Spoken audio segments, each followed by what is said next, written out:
partner to bring this to life. And you'll hear a little bit more from me later. But we're going to go ahead and get started and get right into our content. So another round of applause. Thank you so much. And let's kick it off with our Tech for Societal Progress panel.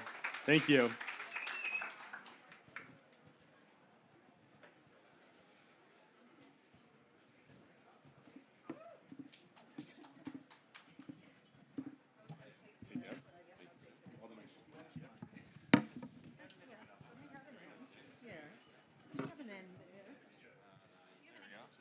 You're going to get me sit in the middle. All right. Oh, I'm loud. Hello, everyone. I am Lynn D. Johnson. I'm the content director of communities for AdExchanger and AdMonsters. We have a great panel here and lots of folks. So let's do just a quick round of intros, just who you are, where you're from, what you do, but really quickly. Very fast. Matt Spiegel, lead growth strategy for TransUnion for our marketing products, and I happen to be from Chicago for what it's worth. Carmela Fournier, I lead data measurement strategy for Comcast Advertising, and I'm based in New York. Phil Coot, Cowdell, an Englishman in New York. I look after Channel Factory, Chief Strategy Officer, after years of being part of WPP and Publicis. No comment. Spicy. I'm Jerry Dakin. I'm head of international media at Restaurant Brands International. You might know Burger King. And I'm also a WFA diversity ambassador. Hi, I'm Tom Hunter-Smith. I'm AVP Data Science at LoopMe, where we drive brand outcomes for customers. Okay. Well, now that you've met your future gazers, because that's who you are, not gazers, right? We're going to talk a little bit about AI and data, right? AI is everything right now, and data is everything as well, and it's something everyone wants more of. So let's, I think what's interesting is that what we've seen in the environment is that there's been a lot of pushback or pullback on DEI and pride, but we're seeing so much progress in tech. So I'm kind of interested in are tech and inclusivity moving in the same direction, right? Because we want to talk a little bit about societal progress, right? So you guys, how do you see these advancements in tech helping us to understand inclusivity a little better? I know you data people have a lot to say, right? Tom? Yeah, hey. Yes. Sorry, do you want me to answer that? Yes, about the advancements in tech. Yeah, okay, so... and how it's shaping inclusivity or leaving people out. So from our perspective, we are... it's natural as a company where we focus a lot of our innovation towards driving outcomes, driving brand outcomes. But what we learned, sort of over the past 5 years as data has evolved and technology has evolved, is that is great value to be gained from really understanding where those biases come from in the data. So there's a real importance to sort of be humble, and rather than sort of focusing very narrowly on those goals, it's focusing actually how can we actually understand the audiences better so that we're actually addressing the populations our customers are interested in. So whereas investing in brand outcomes can have a very, very clear ROI, investing in understanding bias is actually really hard. So there's a really, a very, not a clear ROI. So we invested for a lot of time and nothing was coming of it. But then eventually when we got to the bottom of it, we found that there's a real sort of symbiotic relationship there. So whilst you're sort of doing what's right for your advertisers, doing what's right for your customers, the upside is it actually helps to sort of improve results, as well as understand that sort of trade-off between sort of tech and actual making sure inclusivity is addressed. Right, so you guys can speak to that, but I'm curious, as a follow-up, what about representation and measurement? How are you seeing shift in KPIs? I can take this. Okay. Did you want to take that? Go for it. Okay. Want to make sure you all speak. Yeah. So I think we've evolved a lot from broad age gender audiences to much more specific audiences based on deterministic data. So we can leverage behavioral data a lot and to better understand interests, better understand lifestyles, better understand things of interest to the audiences so that we can better tailor advertising towards them. But can I be a contrarian here for a second? Of course Please you can. do. If I may. Brand safety. Remember all the WFA, GARM, long live GARM, etc., and all that segmentation. Didn't GARM that was get done? in trouble? Absolutely. Okay. But actually, so in the early days of brand safety, we used all these keywords to decide unsafe content. You know which category got most blocked and shouldn't have done? D, E, and I. In the pursuit of trying to do the right thing, we took all that stuff out. So if you talked about LGBTQ rights, about gay marriage, if you talked about race, sex, etc., you're actually blocked and you were demonetized, your face wasn't seen, your voice wasn't heard. That's totally unacceptable. So that's data for bad. And I think what happened in the industry, we realized we had to course correct. And so we're now using better, more insightful data for good. So to your point, data was great if you use it for the right thing. And now we're getting to the stage we can be very specific. I'll give you one little example. We used to have like maybe 100 LGBTQ plus creators that identified in across YouTube, for example. Now we've got 440,000. That means we can bring voice and value and money to that audience because we're using data properly and not for the wrong things. Get an amen for that. Come on. That needs an amen. Thank you.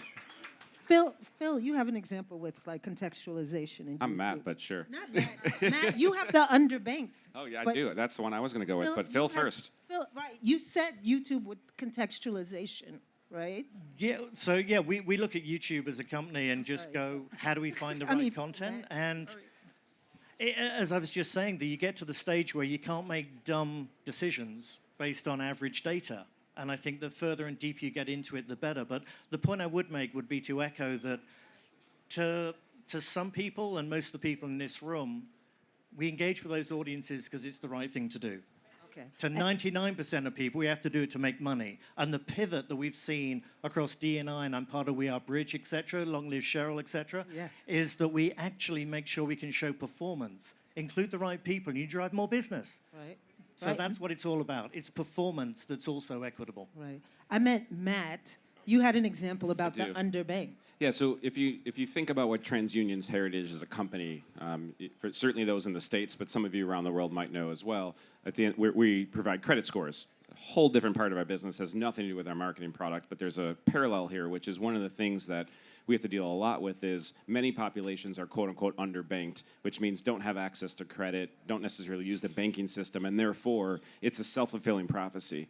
And you have to be very careful as we create these scores to make sure we're pulling the necessary data sets to be able to find those populations that otherwise wouldn't get access to the types of loans, credit cards, and other products that most of us then get access to.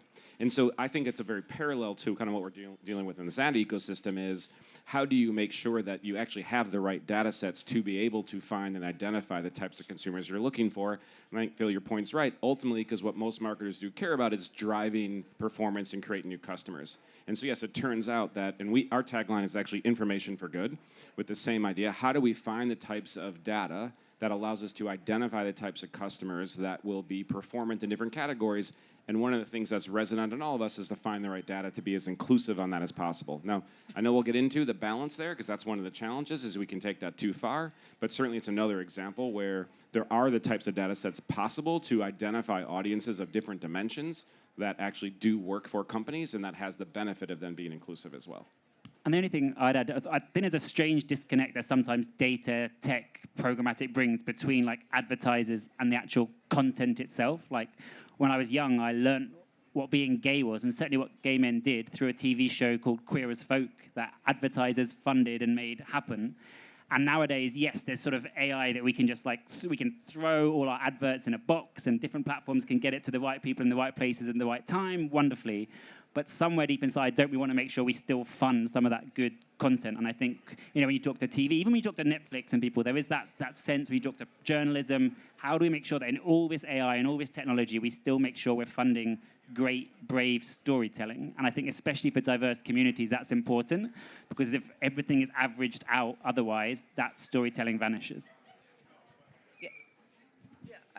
I probably won't go to that point, but but yeah, to the point of getting better audiences and using deterministic data and using behavioral data and using it for good, then you can get better measurement, drive better efficiency, get better results, to have a virtuous cycle of funding that same content that then can be aired more broadly and get bigger audiences, and et cetera, et cetera. But what happens when the data perpetuates bias?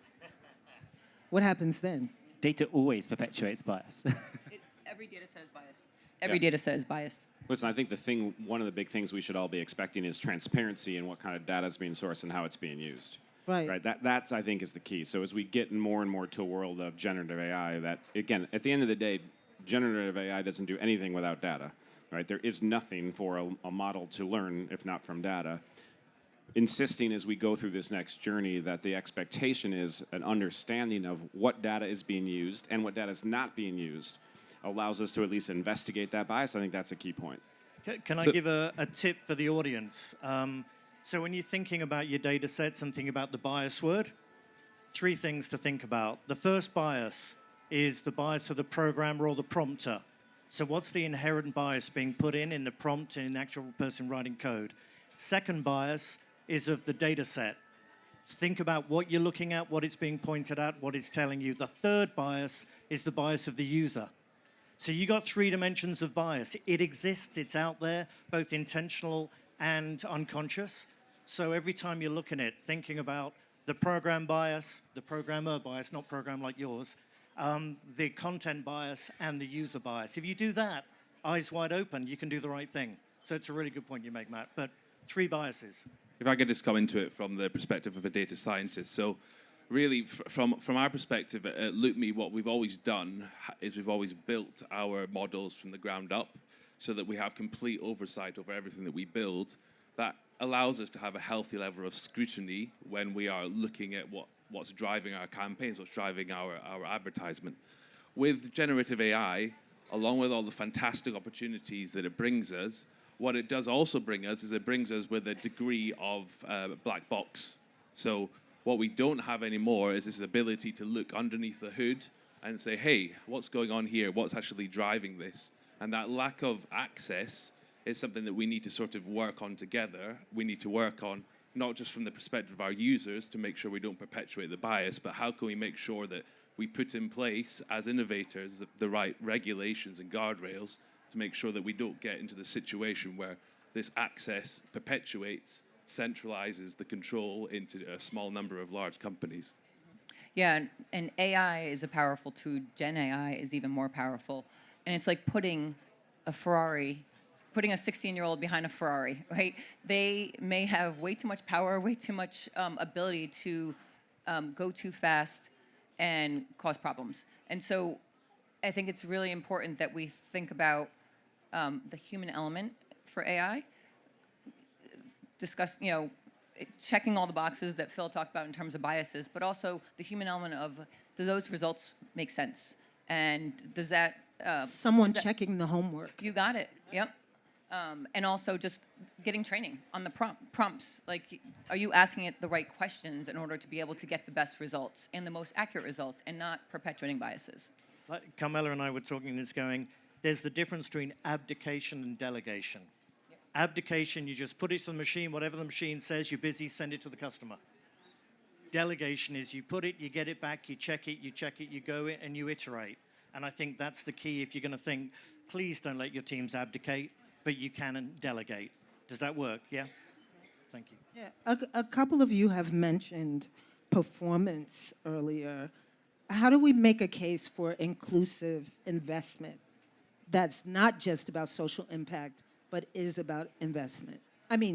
Performance, sorry. The Unstereotype Alliance did a fantastic job. I think they launched it at last Cannes, of a longitudinal study with 10 plus of the world's biggest advertisers looking at their campaigns that were more progressive, more inclusive, and how they drove brand, how they drove sales.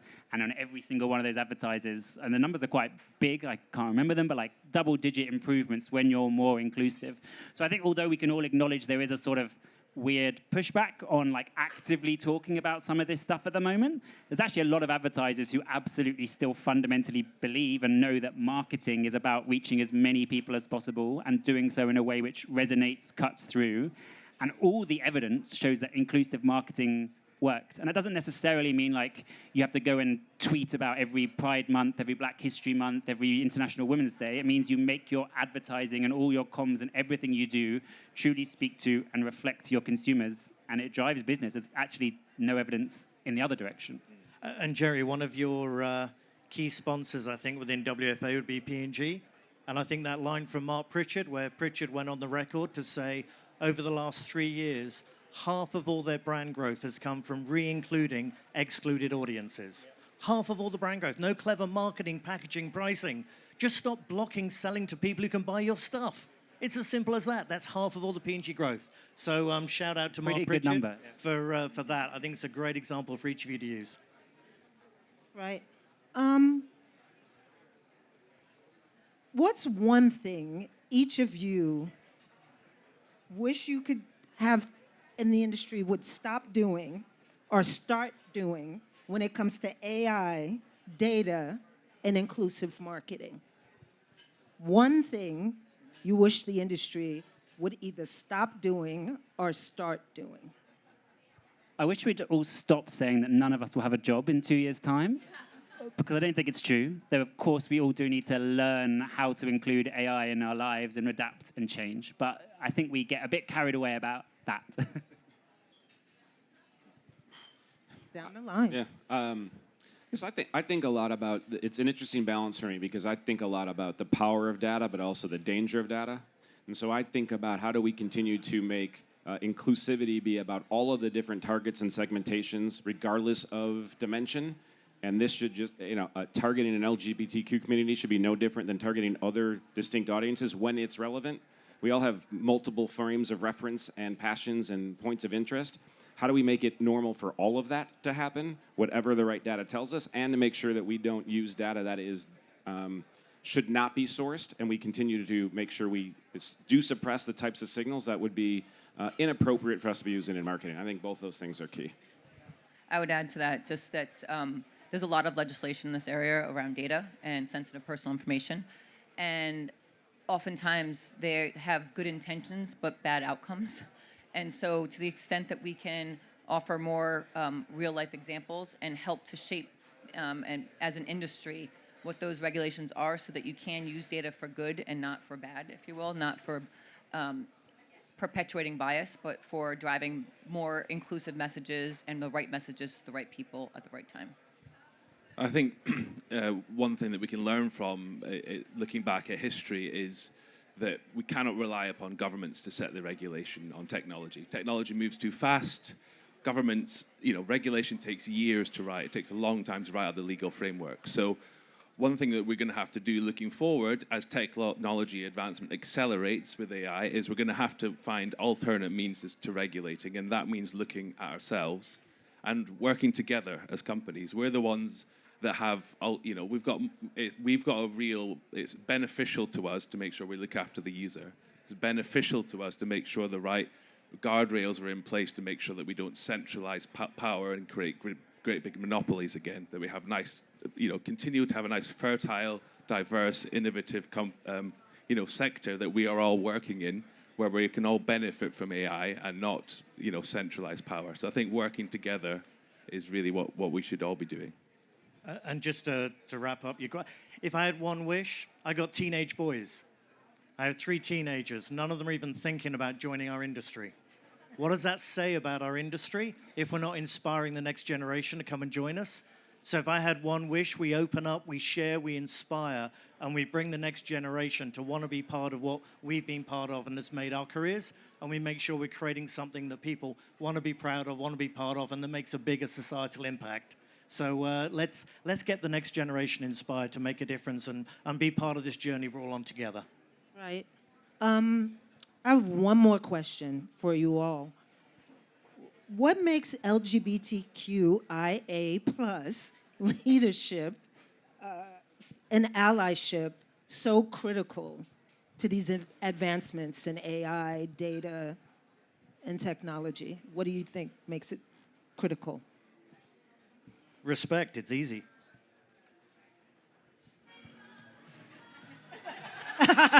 And there you have it. RESP. R-E-S-P-E-C-T.